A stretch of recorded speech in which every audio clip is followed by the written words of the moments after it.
اعوذ باللہ من الشیطان الرجیم بسم اللہ الرحمن الرحیم لولا ينهاهم الربانيون والأحبار عن قولهم الإثم وأكلهم السحت لبئس ما كانوا يصنعون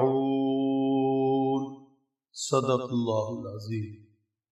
یہودیوں کے حالات خاص طور پر ذکر ہو رہے ہیں، ضمناً عیسائی اور دوسرے کفار ان کا بھی تذکرہ ہو رہا۔ سوال یہ ہے کہ یہودیوں کے پاس آسمانی تعلیمات موجود تھیں، تورات کی شکل میں آسمانی کتاب دستیاب تھی، نصارہ کے پاس انجیل مقدس بھی تھی، پھر ان کے اہل علم بھی تھے، تورات سمجھنے والے، انجیل سمجھنے والے، تورات و انجیل کے علماء، تو آخر یہ لوگ اللہ سے اتنے دور کیسے ہو گئے؟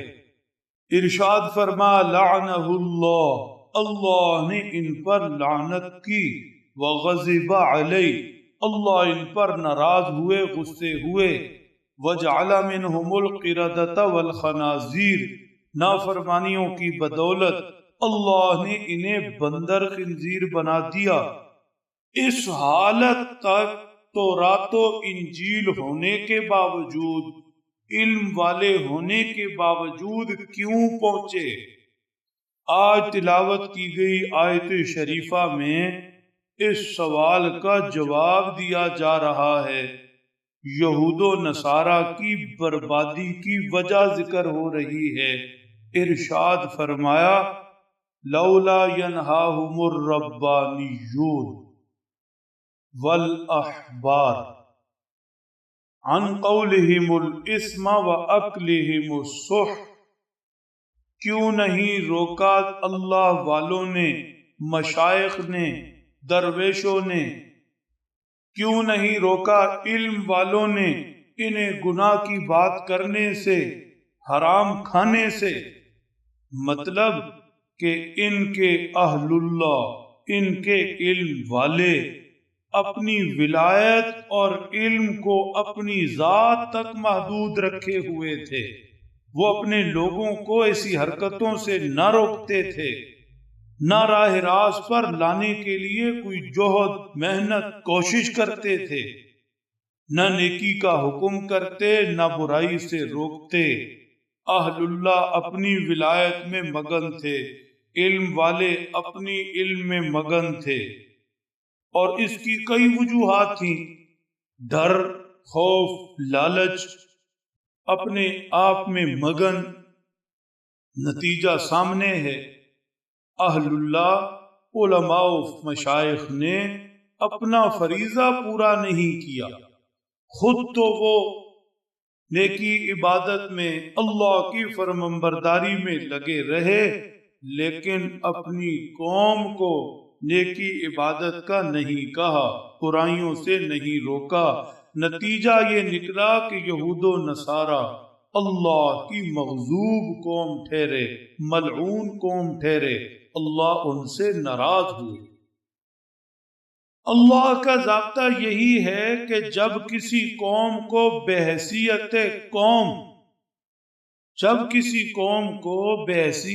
قوم، غرق کرنا مقصود ہو تو عوام نافرمانیوں اور گناہوں میں مبتلا ہو جاتے ہیں، اور اہل اللہ، مشائخ، علم والے گونگے شیطان بن جاتے ہیں۔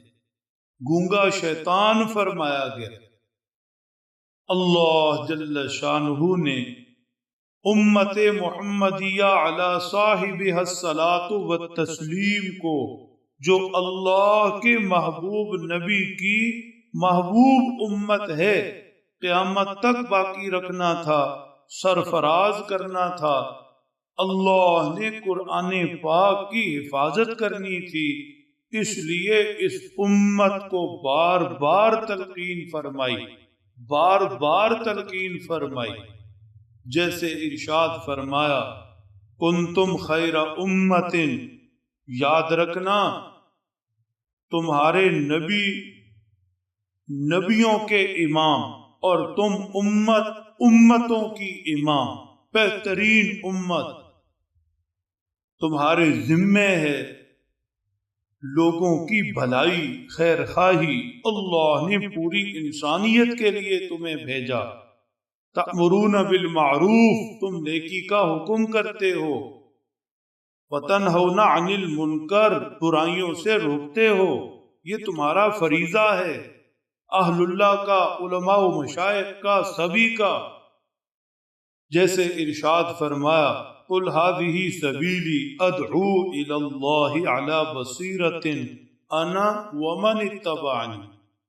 ہمارے محبوب آپ فرماتے ہیں یہ میرا رستہ ہے، میں اللہ کی طرف بلاتا ہوں پورے وثوق کے ساتھ، بصیرت کے ساتھ، میں بھی اور میرے متبعین بھی، صحابہ ہوں یا بعد والی امت، ہمارا کام ہی اللہ کی طرف بلانا ہے۔ جیسے فرمایا وَلْتَكُمْ مِنْكُمْ أُمَّةٌ يَدْعُونَ إِلَى الْخَيْرِ وَيَأْمُرُونَ بِالْمَعْرُوفِ، امت میں چاہیے ایک طبقہ ایسا ہو جو خیر کی دعوت دے، نیکی کی دعوت دے اور برائیوں سے روکے۔ اللہ کے فضل سے ہر زمانہ کے اولیاء، ہر زمانہ کے علماء، صلحاء، صحابہ، تابعین، تبع تابعین، فقہاء، محدثین کے بعد یہ فریضہ بحسن و خوبی سر انجام دے رہے، بحسن و خوبی سر انجام دے رہے۔ نتیجہ اس کا یہ ہے کہ امت محمدیہ آج ان کے ہاتھوں میں قرآن موجود، جیسے اترا ویسے موجود۔ امت محمدیہ اسی نماز پر کھڑی، اسی دین پر کھڑی جو دین اللہ کے نبی صلی اللہ علیہ وسلم چھوڑ کر گئے اور قیامت تک رہے گی۔ اللہ کے فضل سے دعوت الی اللہ کا کام اور دعوت الی اللہ کی محنت، اہل اللہ، علماء و مشائخ کا فریضہ کبھی بھی سرد نہیں ہوا۔ ہمارے زمانہ میں گزشتہ ایک صدی سے دعوت و تبلیغ کے نام سے جو محنت شروع ہوئی، یہ بھی اس کا حصہ ہے، یہ بھی اس کا حصہ ہے۔ اللہ سمجھ دیں، عمل کی توفیق بخشے۔